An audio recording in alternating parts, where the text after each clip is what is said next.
Hello everyone, welcome back to our channel Trailhead Ranger NG, and we are back with another video of our related to the interview questions which has been asked in the real interview. So this interview was conducted for the company Pine Labs for a 4+ year of experience candidate, and these many questions they have asked with this candidate. So let's go through all of these questions one by one and let's try to answer them at our best. So let's get started. Our first question was that please introduce yourself. So in that you can introduce yourself, you can explain about your experience, what projects you have worked upon, what skills you are having, what all the out of the box feature, or what the kind of classes, what LWCs, anything you can explain about yourself, that what have you worked upon, so it can give them a better idea what they can ask question related to. And also this should be and most probably matches with your resume, so it helps a lot. Let's move on to the second question. Second question was like, do you have experience in LWC? So if you do have, you can answer that as a yes, and if you don't, then you can let them know that how much of the experience in LWC you are having, or what kind of stuff you have worked upon, so they can ask you in that manner. So on that, we had a follow-up question like, in LWC, if we can create multiple component, so how does the wire method works, and is there any sequence, or does it get it loaded arbitrarily? So if you do not understand question, I will explain it to you again. So they have meaning to ask, if you are having multiple components, or if suppose in a one component you are having multiple wire method 1, 2 and 3, so what sequence they will follow in the loading, or is it will be or it will be a random the loading of the wire methods.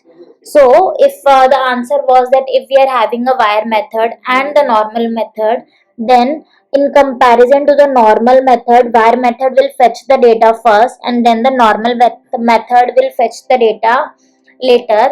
And why is that so? Because wire method fetches the data from server. And to answer your question about the sequence, yes, so to answer the question here about sequence, that if we are having 2 or 3 wire methods, so if they are not dependent on each other, then there will be no sequence followed. Whatever the resources available for whichever method first, it will fetch the data for that wire method first. But if they are dependent on each other based on the variable or parameter, that suppose there is a parameter in second method which requires some data, after it will be fetched from the first wire method, then only it will get loaded. So in that way we can ensure its sequence. So let's move on. Our third question is, what type of data it fetches? So it fetches only the read only data. We cannot perform any DML operation on the data which has been fetched from the wire method. Next question was, is there any way we can put precedence as to which wire method would run first? So as I mentioned that we can write it in a manner that one parameter of wire method would be dependent on the another. That way we can ensure the sequence of wire methods, because they run asynchronously. Only thing that would ensure their sequence is the resource availability. If the resource is not available, then it will not be loaded. So we can have a second wire method written in such manner that it will have some variable or parameter which will need to get the value from the first wire method. So that's then the first wire method will run first. After it will be giving us the value of that parameter, then only the second wire method will be running. So that's how we can ensure that the wire method are running in sequence. Yeah, so let's move on. Our next question is, if we are having wire method and an imperative method also, so how they are different from each other? So first of all, wire methods are being called automatically when the dependent data is available. Again, as it is a asynchronous method, it only depends on the resources availability. So it is mainly used for the data retrieval, and we cannot perform any of the DML operation on it. But if we talk about the imperative methods, so it needs to be called manually in our JavaScript methods, and it gives us full control over when and how the data is being fetched, and using this we can manipulate the data as well. So if there is a requirement that we need to perform DML operation on a data, so we need to go for the imperative method but not the wire methods. Okay, next question. So if we are putting cacheable equals to true, then it's getting data from local or the database. So in case of cacheable equals to true, it gets the data from local. But if we refresh our browser or component gets loaded again for some reason, then it is getting data from the database, that is the server. And without getting refreshed the second time, it will be getting data for us from the local. Now next question.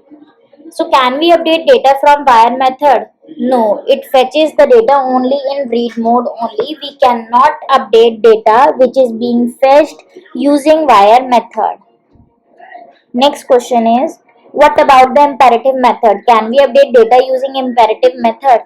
Yes, using imperative method we can update the data.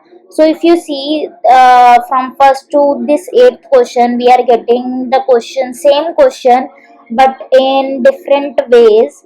They are just keep repeating the question, but in uh, either they are going from the one way or the other way. So they just want to check your knowledge, that if you are having your basics clear or not, if you are just giving the answer like in the air. So that's the important thing to notice here. Now let's move on to the next question. And next question is, whenever we are making a call out and making DML operations, is there any thumb rule that we should follow?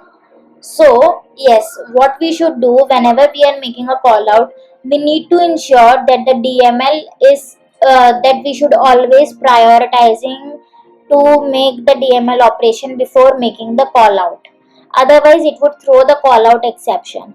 So, whenever we are doing a call out, so the thumb rule is, if there is a DML operation involved, we should do it beforehand making any call out to the server. So yes, that's the thing to remember. Now next question. So if we want to perform DML while call out, then how to do it? So we can use the future method, as future method generally used for call out. Or if it doesn't fit into our requirement, we can use queueable method to perform the call out and then perform the DML after call out. Let's move on to the next question. That is, can we call the batch apex from LWC? Yes, we can. How There's a follow-up question on that. That how we can do that. So we shall create a separate apex class for that, and then in that class we should have a method having an instance of the batch class, and then we shall import that apex class which is having the instance of our batch apex and in our LWC, and we can call that class. So basically what we have meant here, so the directly the batch apex class we cannot import in LWC and call it. We need to have a separate class. In that class we should have its instance, and then that class we can call it into the LWC. So okay, let's move on to the next question. That what are all the asynchronous apex we are having in the Salesforce? We are having future, batch apex, queueable apex, and the schedulable apex. Next question was, what is the advantages of one over the another? So future methods are generally used for making the call out, and we cannot use it into a chaining. And why? Because it does not return anything, and it is used mostly with the primitive data types. But if we want to do the chaining, so we can prioritize using the queueable apex. Then if we are having a huge amount of data to be processed and chaining also needs to be done, then we can use batch apex. And if we are having a requirement to schedule specific logic such as email and send notification, so we can use the schedulable apex in that case.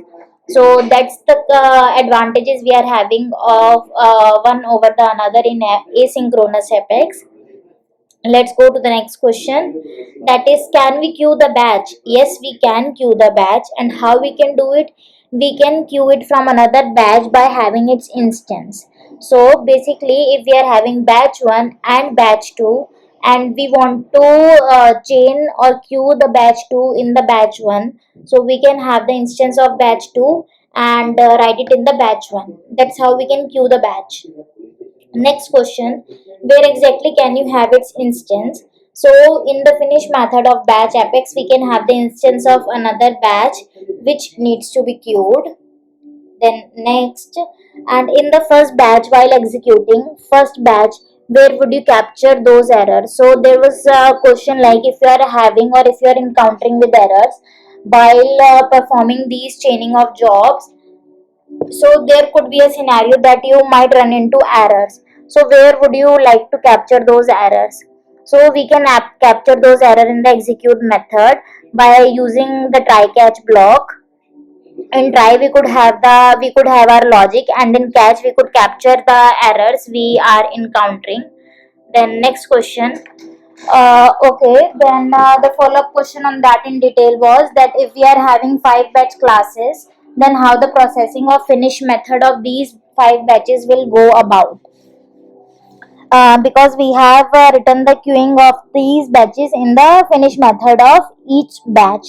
So how it will go: when the batch 1 starts the start method, then its execute method will run, and then the finish method of batch 1 will run. In the finish method of the batch 1, we are calling the database.execute batch to enqueue the batch 2, and then the same procedure will follow for the batch 2, that is the start of batch 2, then execute of batch 2, and then the finish method of batch 2, which is having the execute batch method for the batch 3. So that's how it will be running for all the 5 batch classes. Now the next question is, but if we are having jobs queued in batch apex and also we want to log errors, so how so for these 5 batches how the process will follow? So as we mentioned earlier that the process will follow from batch 1 to batch 5, that is the start method of batch 1, then the execute method of batch 1, then the finish method of batch 1, which is leading us to batch 2, then start of batch 2, then execute of batch 2, then finish of batch 2, which is leading us to batch 3, then start of batch 3, and so on till the batch 5. So but if we want to log the error in execute method for each batch using the try catch block, then the errors will be logged for each failed record in each batches for each chunk of records. But if we will log errors in the finish method of each batch after calling the next batch, then it will show error from batch 5 to batch 1. So I will try to elaborate this once again. So there are two ways that we can either log the errors in execute method or in the finish method. But if we want to capture the error for each record which are failing, then it is better to have it logged in the execute method, and that is using the try catch block. So if we are doing that, then it will run from batch 1 to batch 5 because execute method is running first. But now if we want to just capture the errors in the end, that yes, some of the records are failing in these batches, but it won't give us the detail that exactly which records are failing, then we can have it in the finish method. And in finish method we are capturing the error after calling the next batch, that is after chaining the job, that is database.execute batch. After that we are capturing the error. So what it will do, it will go to the batch 2, then batch 3, then batch 4, and batch 5. In the end of the batch 5 we are having the error in the finish method, so it will run from there, then it will come back to us to batch 1 and it will log us error in that manner. So there are two ways. Now next question is, so what are the limitations to the number of batches we can chain? So Salesforce allows a maximum of 100 queued batch jobs per org, but 5 can be active at a time, and obviously one will be processed at a time. So then the next question, how about chaining in queuable? So in queuable we can max of 50 jobs can be added to the queue per transaction, but the governor limit says that maximum of 5 can be active or queued jobs per org at any time. Okay, so the next question is, can we call the queuable from bad job? So yes, we can call the queuable from the bad job because it allows the chaining. The next question is, and similarly, can we do the vice versa? That is, can we call the batch class or batch job from the queuable? Yes, we can do the same. Next is, um, it is a coding question. That is, if we are having some cases which needs to be fetched and updated its status from A to B. Status they will mention later, but status could be anything that needs to be changed from A to B, and we need to ensure that when we are updating it, then some of the records are failing, but the process should not stop, and the error needs to be logged in the custom error object. Also, we need to fetch the records which are created today only, and let's say the updated status is sold and closed. So we'll refer the code on the next slide. So okay, you can pause it and look into it. This could be seem like a little short. So yeah, first we are fetching the list of cases which are created today. So we have written that is select id status from case where the created date is today, and we have put the limit to hit, not the governor limits. Then next we have declared or defined a list of cases which needs to be updated, that is cs to update. Then next we have there is, suppose they said that we need to log the error in a custom error object. So say this is the custom error object, case error log. So we have initiated an instance of that list as well. Sorry. Now we are going through all the cases which are fetched for created today. Then we are updating its status to sold and closed, and then we are adding all these cases to the updated list. Then we will check if this updated list is not empty. We will update this using the database.update, not the simple update DML operation, because our requirement was that we need to fetch the records which are failing, but the process should not stop. Basically, if we are having 100 records and only 5 records are failing out of these, and even suppose 90 records are failing and only 10 are getting passed, so those 10 should not be rolled back, those 10 should be saved, and those 90 will be logged in the error log object. So for that we have used this, that is save the database save point, save result wherever it is failing, and otherwise update the list. So we are using this parameter false to save the result. Now whatever result we are having, suppose as I said the 90 we are having, so it will our loop will go on till 90, I0 to I result size, that is the 90, and then wherever it is success, wherever it is not success, we are adding a new error log into the error logs list here, its id, error message, and the stack trace, that is it will tell us exactly where it's failing. Then we are inserting the error log. So that's how the code should be for this.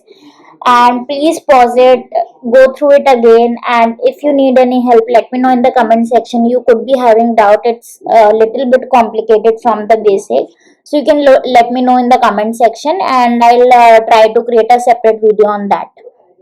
So the next question now is, what are the life cycle of hooks in LWC? So we are having constructor, connected callback, rendered callback, disconnected callback, and in the case of error callback also. So if you are having any doubts in this, I'll paste the link of this video in the description box. I have already made a detailed video for this, that is the life cycle of hooks. And again, if you are having again doubts after going through that video, you can let me know in the comment section. Let's move on.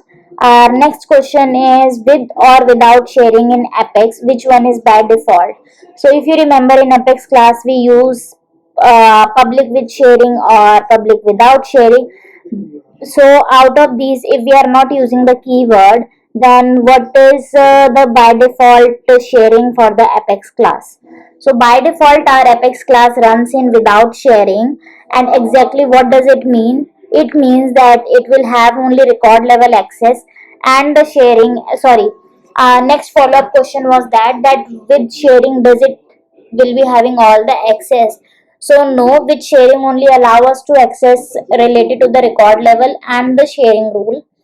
What exactly does it mean that is with sharing? It says that it allows or it checks with the user level permission, and user level permission includes the sharing rules and the record level access. So our next question is, have you ever heard of the invocable methods? And if yes, then where do we use it? So we have heard of invocable method. It's an annotation which we use in the Apex method, and we again use it in the Apex method. So where do we use it, and basically why do we use it? We use that annotation to expose our Apex methods to the flow. So whenever in our flows we are using, we want to use one Apex method which is having some logic or something return. So we can use the annotation invocable method in that Apex method, similar to the aura enabled for the LWC. So it is same invocable method for the flows. So next question, what are the types of flows we are having? We are having five types of flows, that is the record triggered, screen flow, auto launched, platform event, and schedule flow. The next question is, what's the difference between the custom setting and the custom metadata? So custom setting is not deployable, but the custom metadata can be deployed. And custom setting can be used when we want to have some data related to the user specific, but custom metadata cannot be created for the user specific. Custom metadata can be saved in a record manner, but not custom setting. So it allows for us to access the data in very systematic manner instead of the custom setting. Next question. So what are the types of the custom setting? We have two types, that is the list custom settings and the hierarchical custom settings. Next questions, have you ever worked on integration? So I have. So I have said yes, and then I have or they have asked me to explain the scenario where I have worked in our project related to the integration. And so you can also answer this based on your experience. If you have, you can say yes and explain the scenario, and if you have not, then you can simply say no. So that's it for this video. We have covered 30 questions, all the questions which I have asked in the Salesforce interview for the senior Salesforce developer position in the Pine Labs for the 4+ year of experience candidate. And we have gone through their answers as well. I have tried my best to explain the answers.